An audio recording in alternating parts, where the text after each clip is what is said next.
Assalamualaikum warahmatullahi wabarakatuh. Alhamdulillah.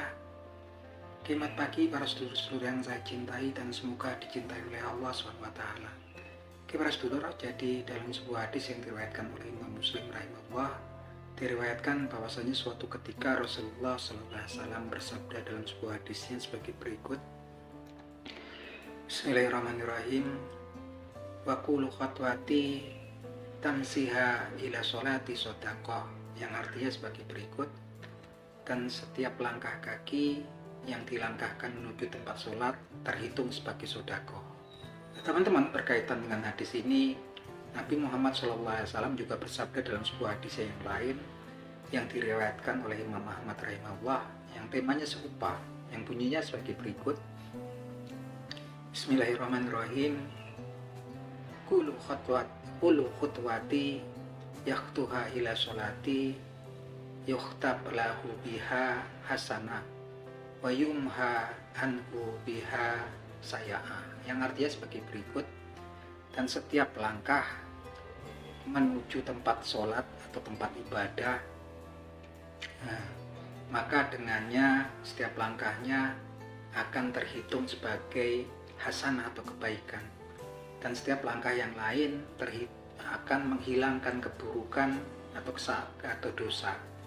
Nah teman-teman, kalau kita lihat daripada dua hadis ini, temanya sangat jelas sekali ya teman-teman. Ini menunjukkan bahwasanya besarnya karunia Allah SWT kepada hamba-hambanya ya, yang kemudian mau beribadah, dalam ibadahnya lah kemudian menuju ke masjid-masjidnya Allah SWT, ke rumah-rumahnya Allah SWT, yang mana diberitakan bahwasanya setiap langkah menuju masjid tempat kita melakukan sholat itu terhitung sebagai sodako ya teman-teman. Luar biasa sekali kan.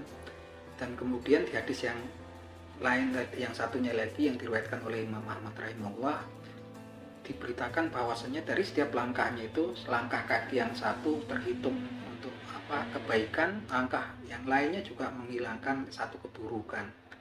Jadi semakin banyak kita melangkah ke tempat ibadah, ke rumah-rumahnya Allah Subhanahu wa taala, ke masjid, tentunya akan banyak karunia ataupun kebaikan yang kita dapatkan.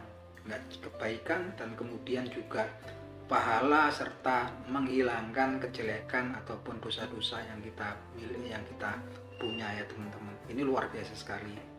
Oleh karena itu memang sebaiknya memang untuk lelaki sebenarnya kalau bisa ya memang sudah seharusnya ya teman-teman, dalam sholat 5 waktu itu sholat jamaah di masjid ya, apalagi kalau kemudian kita punya rumah dekat dengan masjid ya. Dan kalau sholat sunnah tentunya yang lebih utama di rumah.